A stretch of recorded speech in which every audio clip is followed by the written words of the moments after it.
Jimmy. France Week, I think, has been on the calendar for pretty much everyone in Irish rugby coming into this championship. How are you feeling ahead of it? Yeah, I think just really looking forward to the week. I think everyone is. We know how strong they are. We know we have to be at our best to beat them, so it's a huge challenge, but everyone's really looking forward to it. What particularly about the likes of, say, Thomas Ramos or their back three or anyone on their team that isn't named Dupont do you particularly like? Do you focus on any of those players? I think they're all brilliant players. Ramos, obviously, he's a brilliant footballer. He plays a lot of 10 as well as 15. Has a big boot, and he's not afraid to try stuff. And a lot of the time it comes off. The like Bielbury, obviously he's lightning quick, and Penno, he just has a knack for beating defenders, and he scores a lot of tries. So they're all, definitely look up to all of them. Am I right in thinking you played in that Champions Cup final last year?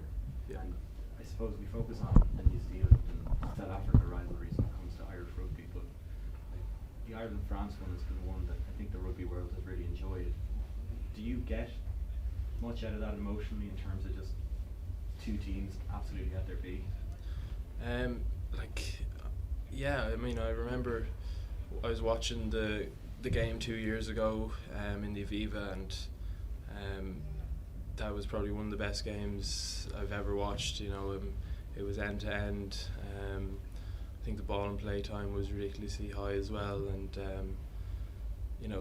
I think you knew watching that those two teams at the time were probably the two best teams in the world, and they're the games you want to play in, and hopefully it'll be more the same this week.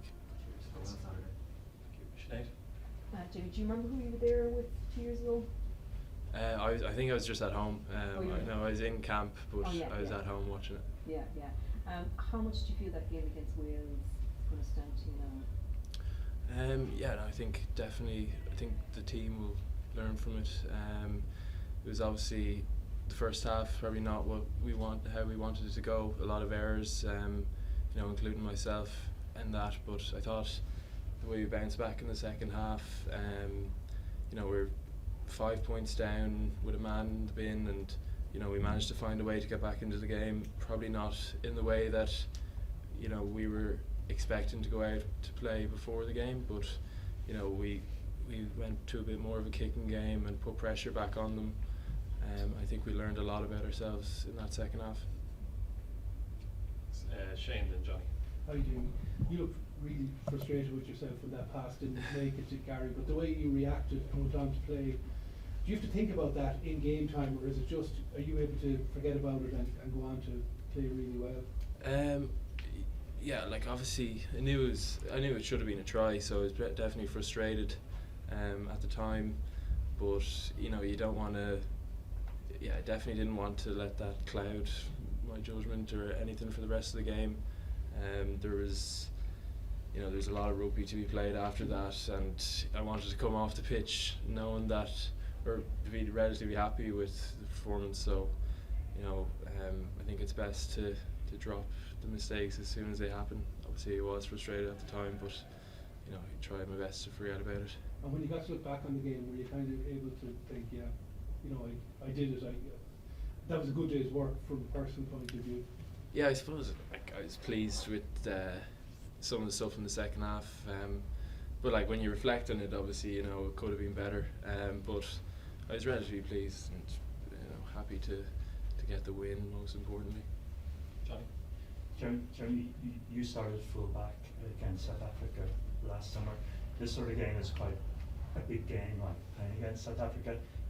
Can you just tell us what you might have learned about starting full back and playing in that game, and how that might relate to this game? I suppose the preparation in the week was a big thing, and how we trained, just the confidence that gave me going into the weekend, and I've tried to do that every week that I am playing. So I know the games over there were definitely a step up in intensity that I'd played before, and they're probably still right up there with the most intense games that I've played. So I was mentally preparing for that, and knowing that that's probably going to happen again on Saturday. Obviously we don't know what the team is yet, but if you come, say if you're on bench, or if Hugo starts full back, and you come on, you're comfortable playing in 2 or 3 different positions? Yeah. Obviously, it definitely helps that I've played a couple of positions before. Obviously, I've played probably most of my professional career in the centre, then full back, and then a little bit on the wing. So, I'd be confident in wherever place I end up going. And do you know your training sessions? Yeah. Do you put yourself in those positions, training sessions, just to get the orientation on the pitch and stuff? Yeah. We'd each, there's a couple of us in the team who will probably cover a few positions, so we definitely get reps at each of the positions as much as we could. Thanks. Neil, then Murray. Hi Jamie. I know the primary objective was to get the win, which you did, but there's obviously a secondary target of trying to advance your own cause in terms of establishing yourself in the team. Is that sort of game difficult to for an individual to stand out when it's that disjointed?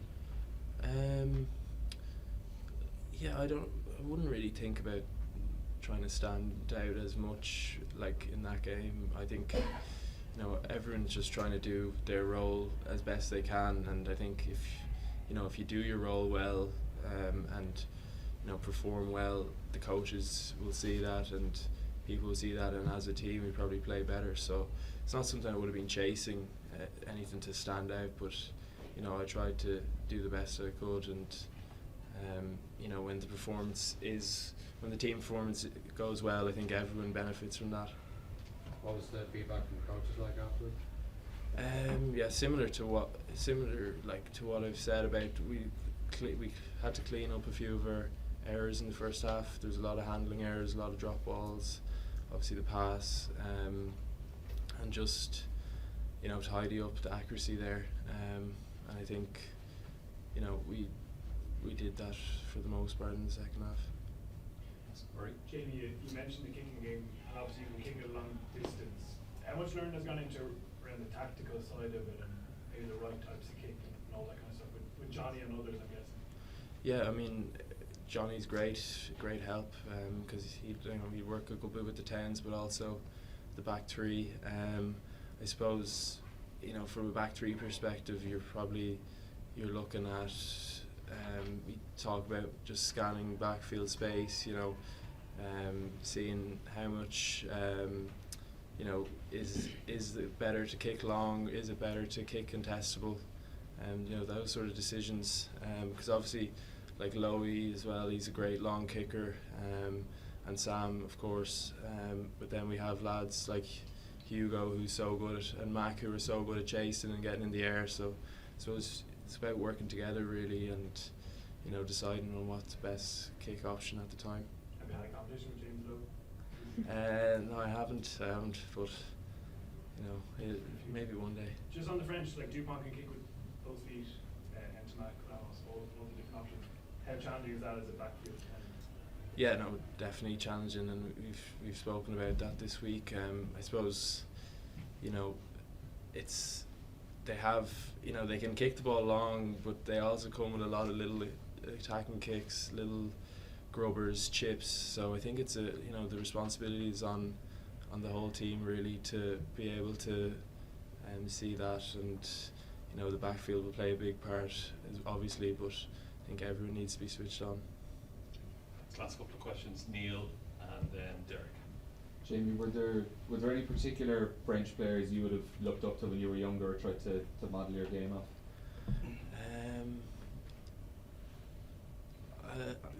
I vaguely remember Yannick Josian I remember when he played for France in the 2000s, but I was pretty young. But I just remember him. He was always kind of standoutish player for them. Any others? Yeah, off the top of my head, I can't think. Who were the broader icons, maybe just worldwide game or in Ireland? Obviously, Brian O'Driscoll here, but I think everyone would probably say that. I loved Rob Carney as well, Dan Carter from New Zealand. I think, I don't know, those three probably were the main ones. And Derek. We've seen a big emphasis on youth this week, on there's people leaving and there's people signing new contracts. Now, as far as I'm aware, you're only slightly younger than John McCarthy, but you missed his age group or under 20. But what do you make of him? You're the two youngest, if you like, kids, are not kids anymore, but you're the two youngest in the band. What do you make of Joe, or how has he helped you in particular, or how does he help you down at Leinster? Yeah, Joe's been great. Like, I'll be very close with Joe. We're same 20s year, but he would have been out of school a year before, so he got that extra year. He's great. I mean, the way he stepped up last year's Six Nations was unbelievable, and he's fully deserved the contract that he got, and I'm delighted for him. He's just great. That's what I want to ask you about. Everybody in this room will say their abiding memory of John McCarthy is at one of the great matches Ireland ever played, which was in Marseille. Yeah. Joe, I think, is man of the match. Pretty certain, if I remember that correctly. Where were you watching that, or would you be texting him afterwards, or what do you remember about Marseille? I think I was at home as well. I think I was rehabbing an injury at the time, but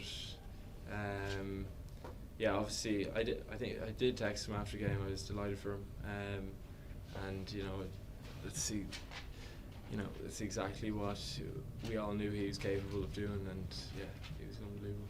You have a reputation for being shy, so I'll help you out. The reason you remember Yannick Yozian is because himself and Brian O'Driscoll used to be beating the shit out of each other when they played against each other at that time.